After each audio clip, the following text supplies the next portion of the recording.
What's up, guys?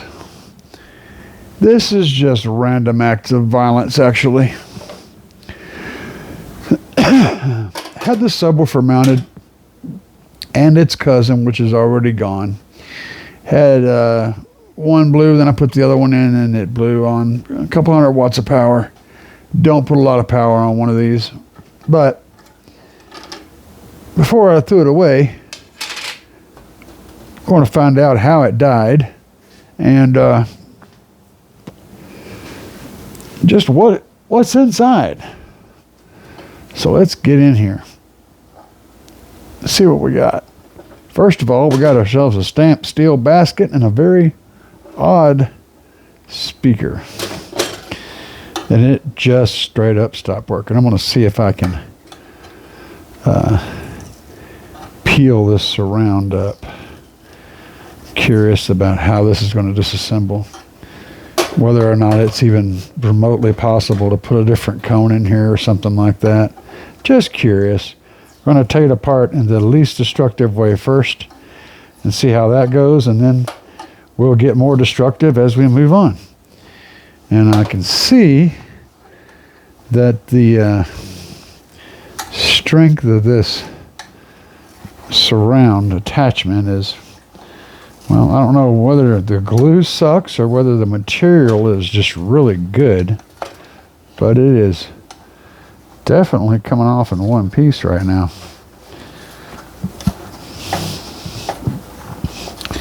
Curiosity, you know, sometimes curiosity gets the best of us. And it doesn't change when you get old, it's the same. So we have disconnected the surround, but the goodies are still inside. So we're going to have to cut the spider. I'm not even sure if I can. Holy crap. This thing is about as confusing as it gets. So let's see if we can pry off this weird dust cap and see what happens under here. I've got the tool for all sorts of destruction. This one here is a pretty good destruction tool. It just breaks things. It breaks, it cuts, it stabs, it murders. It does all those things that a good destructive tool should do.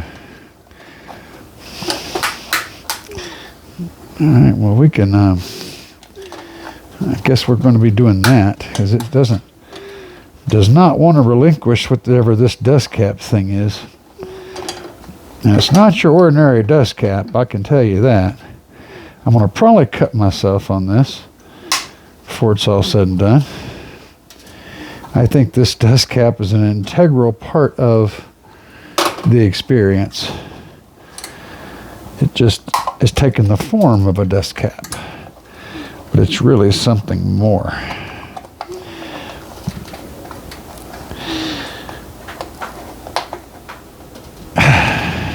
This is some strong plastic, though. All right. That is wanting to be a difficult thing. We do have some screws back here. Let's see if we can unscrew some things.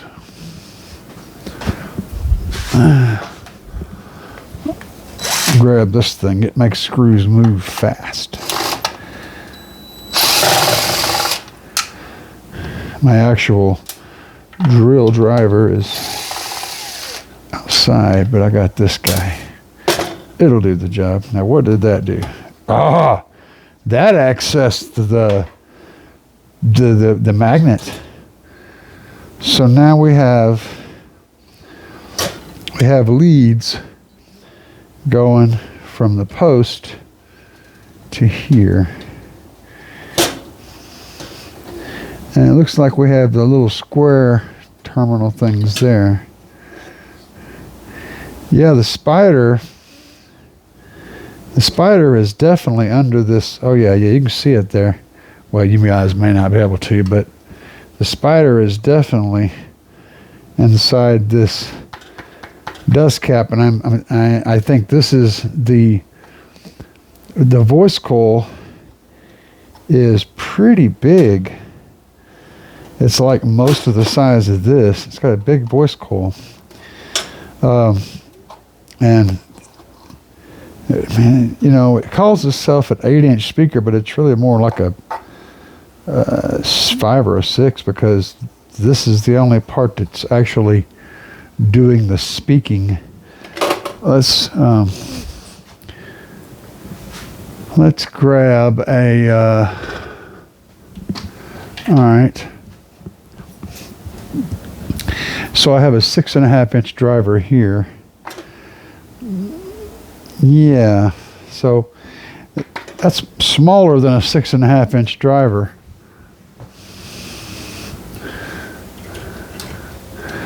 I mean, I don't know. This is a 4-inch driver. It's about 5. I'd say maybe 5 inches of actual cone area. And it's very difficult to murder without. I'm not even sure. Okay, yeah, I can just break this whole thing. Probably break this whole thing off here. See if I can just give it a. There we go. Murder 101. Grab it and rip. All right, so this whole thing right here is the piston, and it's made of hard plastic. Then under here is the voice coil and the spider. So you got your pole piece, and that coil feels kind of rough. So it's dual voice coil, and this should get us disconnect this spider. Might take a little bit more destruction than that, though. May have to get the wire cutters a hold of that. Pretty good little tensile leads. I mean, the thing is constructed pretty well.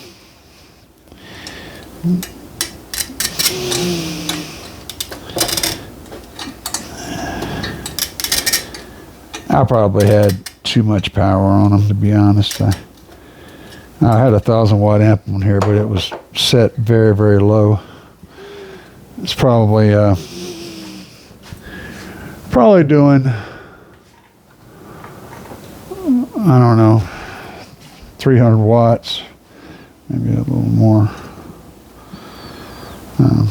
But should be able to just maim those apart, because I don't have my cutters in here, and I don't really need to worry about cutting when I can just maim.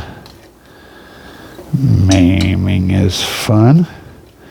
Maiming is fun for everybody. Alright, that's not what I wanted to maim first, though. I wanna see what happened to that coil. Boy, I tell you, sometimes the maiming equipment is just not up to the job.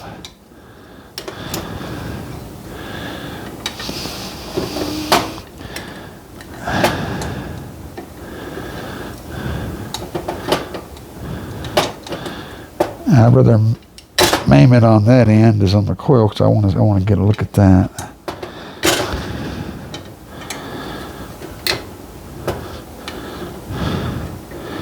I mean, like I said, the construction is actually remarkably robust. Let's see. So, okay. So there's 2 spiders? Yeah, because it's got this spider right here. And I cut it loose, and then there's like another spider.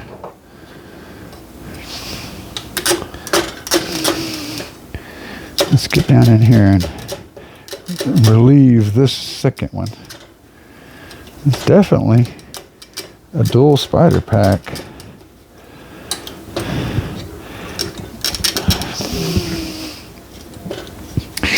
Now, I will say the sound is not bad. I was impressed with the sound. I was not impressed with how fast it died. Oh yeah, we definitely found out what's going on with that. We are slinky and stinky. Guys, it didn't make any noise or anything. It literally just stopped.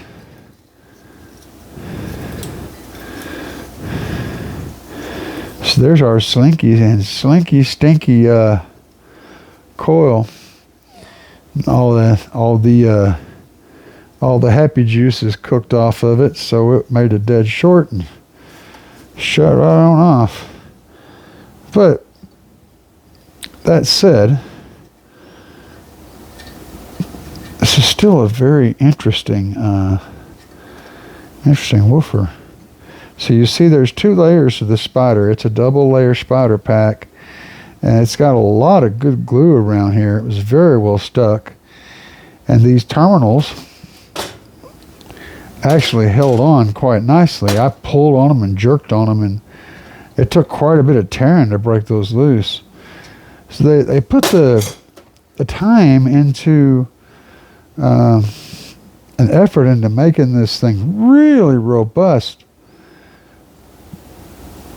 And these are unscrewable terminals, so you can take those off. You could actually use these terminals on a speaker that had the regular blade terminals. So there's some recyclable parts on here. If I pick these screws out right here, if you've got a speaker that's had a terminal failure, terminal failure, English language is messed up, right? But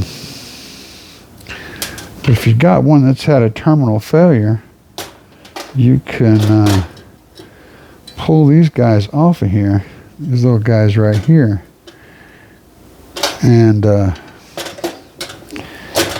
you can see, these right here will screw on there, and then you can repurpose these. You could repurpose these. You could also take this part off.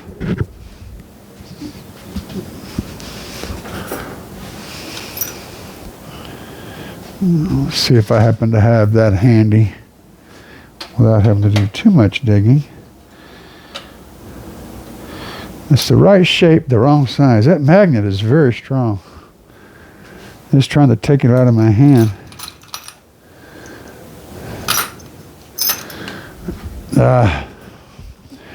Let's check. I have a collection of bits here, and I bet you one of these will work or not.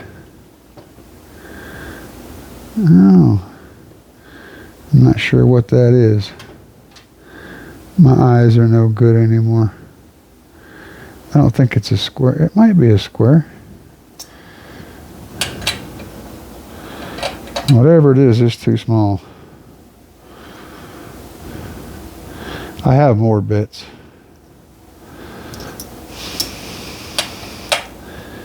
And that is the wrong shape. My eyesight's not no good anymore, man. I have to... That's a little tiny flathead, but it might actually work. That was my plan. Because it's, you know, fits in there at an angle.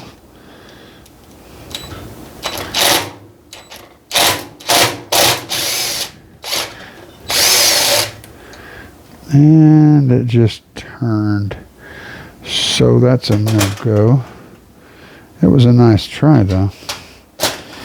Still, I still hold that can be detachified, and those can be removed. It may not be undrillable. It may just be a rivet there, but these plates will come off of here. They are attached by that. Maybe you have to drill it out. don't know. Then you can drill that out, save these pieces, right? Save these pieces. And if you run into a situation where this guy right here is broken or messed up, okay, you could tap out this, whatever this is, a little rivet, get that rivet out, and you could just really put that plate right there on that and have 2 spring terminals to make it work. Be pretty cool little piece of a kit. Still one of my very favorite Pro Audio 6.5s. There he is for the people that are wondering what it is. That's what it is. I like these guys.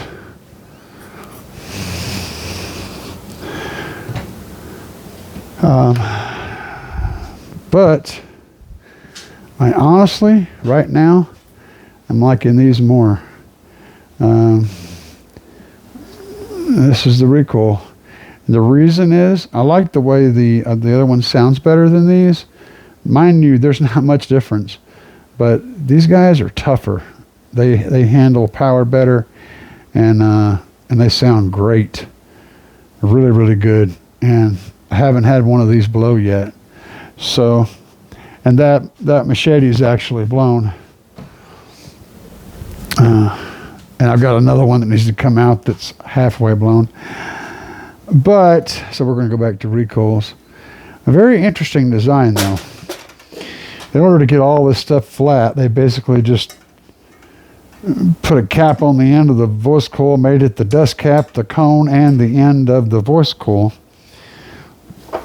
And it looks like a 2-inch voice coil? Maybe a little bigger? I mean,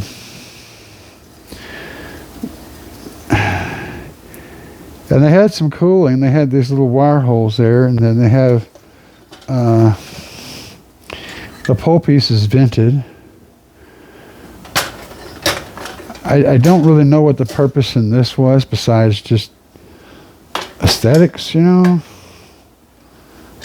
But yeah, still some user serviceable parts there, or user stealable parts.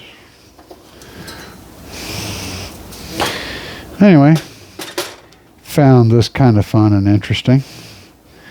I'm guessing you can just take a drill bit, you know, and just kind of get in there and drill out those and then pull these little tabs off of here. Because that is how they're attached, is just by that rivet in the center. I probably could have just kept giving it the beans with my screwdriver bit.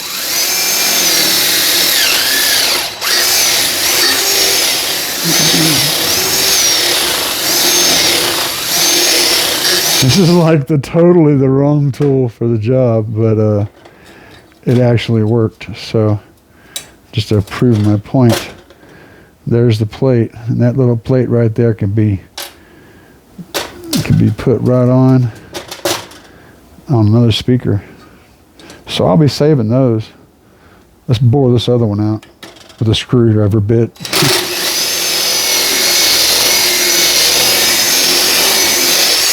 That works surprisingly well. So there's those two guys. And then we just cut these wires. Is there a better place to cut them? They shouldn't even need to be cut, really. They've already been maimed. That is interesting, though. So, the wire's running into this metal body here. And it's got some glue to kind of help it, but see, there we go. But it looks like a place where if that wire got a little hot, maybe, or worked its way out, it could definitely short out right there, and you would have a dead short across the terminals. That could cause some pretty severe issues. So that, I would call that a design flaw. Although I'm sure that wasn't the fail point for this. I'm going to pull on that a little and break it loose. There's a little bit of adhesive in there. helping to hold those in place. I'm just going to unadhese them from that side and then pull them out from this side. Therefore, we're keeping the longest possible piece of wire. But this one's kind of sticking. Here it goes. But yeah, that's having these leads run through this metal casing. Probably wasn't the best choice. There's one of those rivets. After I grinded on it, it turned loose. Just a little rivet.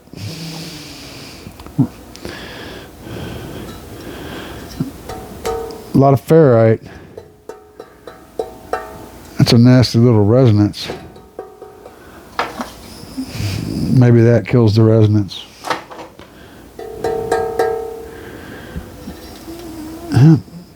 Well, that's about as far as we're going to dig into this. Did find some interesting little pieces though. All these little bits can be saved and repaired to repair a speaker. You may think, oh man, that's just junk, but if you ever had a cool speaker that broke on you and a simple little repair, like being able to attach some spring terminals to it, you know, and you don't have those handy, that's where you're going to find those, you know? Where are you going to find those? Anyway, guys, I hope y'all found this one kind of funny. It's just a silly teardown of a speaker, and I thought I'd bring you guys along. I was going to do this regardless, but I figured I'd bring you guys along for it, see if y'all enjoy this kind of stuff. For now, guys, peace.